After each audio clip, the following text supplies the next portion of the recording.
TK. Rajiv Kumar. വർഷങ്ങൾക്ക് മുമ്പ് കൃഷ്ണേന്ദ്രൻ ജയഭാരതി അഭിനയിച്ചത് അതാണ് പെട്ടെന്ന് മനസ്സിലായില്ല.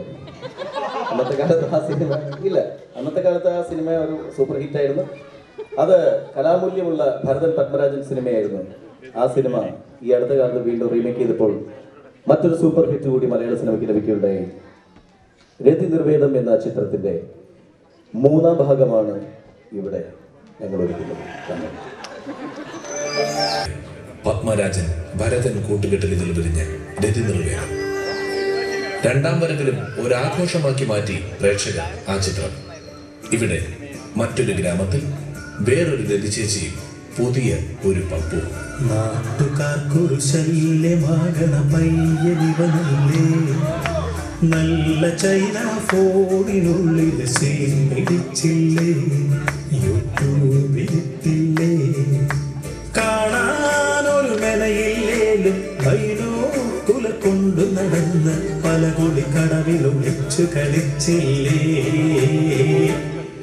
ഈ നാട്ടുകാർക്കൊരു ശല്യമാകണ പയ്യനിവനല്ലേ, നല്ല ചൈന ഫോണിനുള്ളിൽ സീൻ പിടിച്ചില്ലേ, യൂട്യൂബിലിട്ടില്ലേ. ആരും ഒളിഞ്ഞു നോട്ടക്കാരായി ജനിക്കുന്നില്ല. ഈ സമൂഹമാണ് അവരെ ഒളിഞ്ഞു നോട്ടക്കാരാക്കുന്നത്. ചേച്ചി സമൂഹം എത്തി, പപ്പും എത്തി. രതി ചേച്ചി, രതി ചേച്ചി.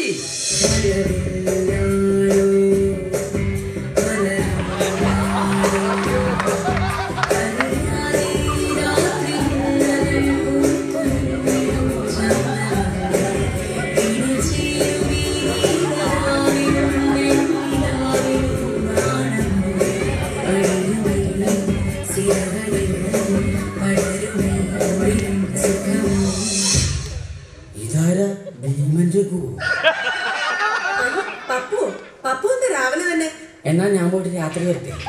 അതല്ല, ഇപ്പൊ വന്നതിന്റെ ദുരുദ്ദേശം എന്താന്നാ ചോദിച്ചത്. അത് സാമൂഹ്യപാഠം പഠിച്ചോണ്ടിരുന്നപ്പോ ഒരു സംശയം. എന്താണാവോ സാമൂഹ്യ വിരുദ്ധന്റെ സംശയം? വാസ്കോഡഗാമ കപ്പലിറങ്ങിയ സ്ഥലം ഏതാ? അടുക്കള. എന്ത്? വാസുവിന്റെ അമ്മ കപ്പ പുഴുങ്ങിയ സ്ഥലമല്ലേ ചോദിച്ചത്? 25 പവന്റെ അരഞ്ഞാനുണ്ടെന്ന് പറഞ്ഞിട്ട് എന്താ കാര്യം? 5 വയസ്സുള്ള ബുദ്ധിയില്ല രതി ചേച്ചിക്ക്. പപ്പു പിന്നല്ലാതെ ചേച്ചിയുടെ കൂടെ പഠിച്ച ജലജ ചേച്ചി ഇപ്പൊ സോഫ്റ്റ്വെയർ എഞ്ചിനീയറാ.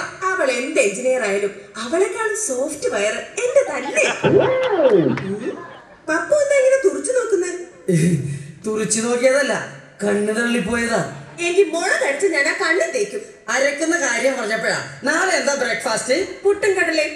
പുട്ടും കടലേ? ആരോട് ചോദിച്ചാൽ പുട്ടും കടല ഉണ്ടാക്കാൻ തീരുമാനിച്ചത്? ഒരു പുട്ടും കടലയും എവിടെ കിട്ടിയത്? മേലെ പുട്ടും കടല ഉണ്ടാക്കി പോകും. പുട്ടും കടലയ്ക്ക് എന്താ ഒരു കുഴപ്പം? വല്ല ദോശയോ ഇഡലിയോ ഒക്കെ ആയിരുന്നെങ്കിൽ എനിക്കടുത്ത് വന്നിരുന്ന് അരി അരക്കുന്നത് കാണാമായിരുന്നു.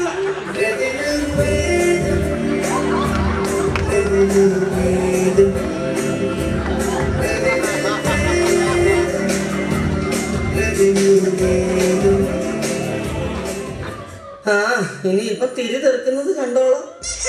ചേച്ചി, ഇന്നലെ രാത്രി കാവലി വിളക്ക് വെച്ചായിരുന്നോ? എന്താ പപ്പു? എന്നാ പോയത് എടുത്തോണ്ട് പോവാ, അല്ലെങ്കിൽ പാട്ടവർക്കാർ എടുത്തോണ്ട് പോവും. ഒരിക്കലും ഇല്ല. വിളക്ക് കൊളുത്തി വെച്ച് കഴിഞ്ഞാൽ ഞാൻ ആകെ പ്രാർത്ഥിക്കുന്നത് ആ വിളക്ക് ആരും എടുത്തോണ്ട് പോകരുതേന്നാ. ചേച്ചിക്ക് വായിക്കാൻ ഞാനൊരു സാധനം കൊണ്ടുവന്നിട്ടുണ്ട്. എന്താ പപ്പു? അയ്യേ, പപ്പു എന്താ കാണിക്കുന്നേ? വനിതകളുടെ സുഹൃത്തും വഴികാട്ടി. ആഹാ, ഇതായിരുന്നു. ഇത് ഞാൻ വായിച്ചതാ.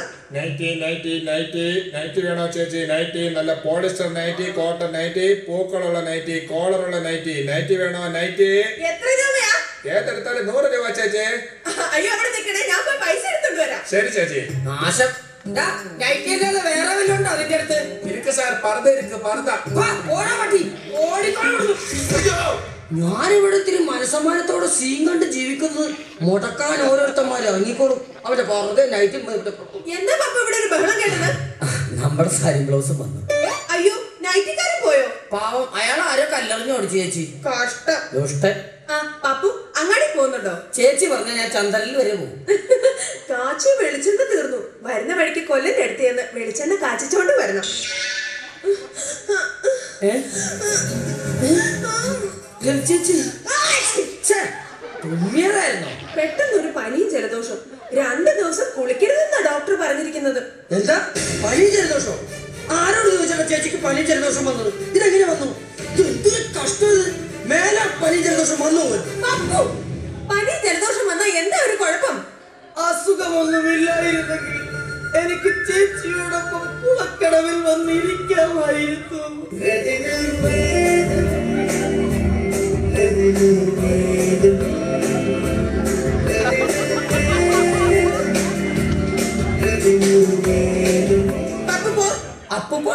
പപ്പു ഇപ്പൊ ചെറിയ കുട്ടിയല്ല, മുതിർന്ന ഒരാളാ. അതൊക്കെ ഒന്ന് മനസ്സിലാക്കി പെരുമാറിയാലെന്താ? എന്താ എന്തെങ്കിലും പറഞ്ഞായിരുന്നു? ഒരു കാര്യം ചോദിച്ചാൽ ചേച്ചി സത്യം പറയൂ. പപ്പുവിനോട് ഇതുവരെ ഞാൻ സത്യം പറഞ്ഞിട്ടുണ്ടോ? പിന്നെന്തിനാ ഇങ്ങനെയൊക്കെ ചോദിക്കുന്നേ? ചേച്ചിക്ക് ഇന്ന് വരെ ഉള്ളിന്റെ ഉള്ളിൽ നിന്നൊരു ഇഷ്ടം തോന്നിയിട്ടുണ്ടോ? ഉണ്ട്. എന്തിനോടാ? മഴയോടും പുഴയോടും ഇഷ്ടമാണ്, പൂക്കളോടും പൂമ്പാറ്റകളോടും ഇഷ്ടമാണ്, കാറ്റും കടലും ഒക്കെ ഇഷ്ടമാണ്. മാങ്ങാത്തൊലി എനിക്ക് ഇഷ്ടമല്ല. ഞാൻ സീരിയസ് ആയിട്ട് ചോദിക്കുക, ചേച്ചിക്ക് ഇതുവരെ എന്നോട് ഇഷ്ടം തോന്നിയിട്ടില്ലേ? പപ്പൂന് സിപ്പപ്പോ? അല്ല, പപ്പു ഇപ്പൊ പോയിരുന്ന് പഠിക്കും. വർത്തമാനം പെരുമാറ്റം ഒക്കെ കാണുമ്പോൾ മനസ്സിലാവുന്നുണ്ട് പപ്പു ഈയിടെയായിട്ട് ഇത്തിരി കൂടുതലാ. എന്ത് ഉഴപ്പ്? വളന്തകാട് വിലാസിന് ഇത് തന്നെയാ പറഞ്ഞു. നിന്റെ കിന്നാരം പറയാതെ പോകാനല്ലേ പറഞ്ഞത്? ഇല്ല, ഞാൻ പോകില്ല. നമ്മൾ ഇവിടെ ഇങ്ങനെ വർത്തമാനം പറഞ്ഞു നിൽക്കുന്നത് ആരെങ്കിലും കണ്ടാൽ അവര് വന്ന് നമ്മളോട് വർത്താനം പറയും. നമ്മളെല്ലാരും കൂടെ വർത്താനം പറഞ്ഞു നിന്നാ സമയം പോകുന്ന അറിയില്ല. വീട്ടിലാണെങ്കിൽ ഒരു 100 കൂട്ടം പണിയുണ്ട്. അതൊന്നും ചെയ്യാതെ വേണം എനിക്ക് കിടന്ന് ഉറങ്ങാൻ. അയ്യേ, പപ്പു കരയാണോ? എന്നെ ആർക്കും ഇഷ്ടമല്ല. ആര് പറഞ്ഞു? എല്ലാവർക്കും ഇഷ്ടമാ. പപ്പു നല്ല കുട്ടിയല്ലേ? ചെമ്പകപ്പൂങ്കാട്ടിലെ ചിത്രമണി പൊയ്കയിൽ ചിന്താമരേ.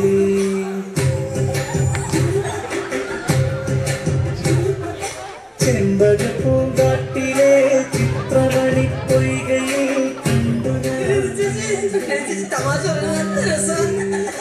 എന്റെ കരൾ കൊമ്പിലും ചാറ്റുമഴച്ചോലയിൽ വന്ന പൂക്കുലന്നിടുമോ ചൊല്ലാതെ.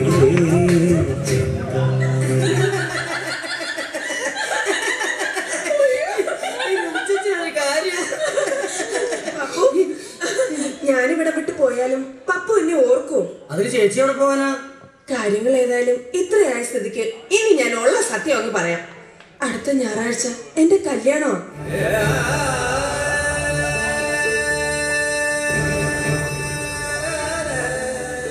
അത് കഴിഞ്ഞ അദ്ദേഹം എന്നെ ബോംബെക്ക് കൊണ്ടുപോകും. ചേച്ചിക്ക് പറ്റിയ സ്ഥലം ബോംബെയാ. എന്നാലും ഇവിടെ വിട്ട് പോകാതിരുന്നൂടെ? നിവർത്തിയില്ല പപ്പു. എപ്പോഴും അദ്ദേഹത്തിന്റെ കൂടെ ഒരാള് കൂട്ടുണ്ടാവണം. അതെന്താ, അയാളെ ആരെങ്കിലും കട്ടോണ്ട് പോവും? അതല്ല, 80 വയസ്സ് കഴിഞ്ഞ ഒരു റിട്ടയർഡ് പട്ടാളക്കാരനെ എന്നെ കല്യാണം കഴിക്കുന്നത്. 80 വയസ്സോ? ചേച്ചി, റേഞ്ച് ഇല്ലാത്ത മൊബൈല് റീചാർജ് ചെയ്തിട്ട് വല്ല കാര്യമുണ്ടോ? പപ്പു എന്തൊക്കെ പറഞ്ഞാലും എനിക്ക് പോയേ പറ്റും. ചേച്ചി, ഞാൻ എങ്ങോട്ടും വിടില്ല. ഞാൻ പോകും. ഞാൻ വിടില്ല. പപ്പു, ഞാൻ പോകും. ചേച്ചി, ഞാൻ വിടില്ല. പപ്പു.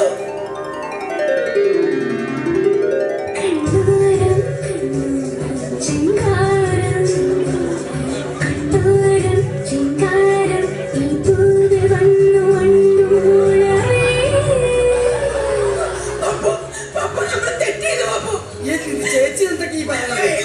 ഇത് ആൾക്കാർ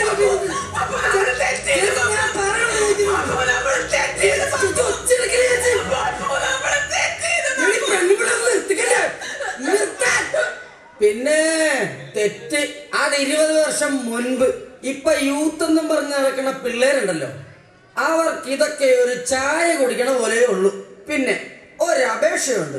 5-8 വർഷം കഴിഞ്ഞ് ഞാൻ കുടുംബവും കുട്ടികളും ഒക്കെ ആയിട്ട് കഴിയുമ്പോ ചേച്ചിക്ക് പോലീസിനോട് കുമ്പസാരിക്കണം എന്ന് തോന്നിയാൽ 100ാമത്തെ പ്രതിയായിട്ട് പോലും എന്റെ പേര് പറഞ്ഞേക്കല്ലേ ചതിച്ചേച്ചി.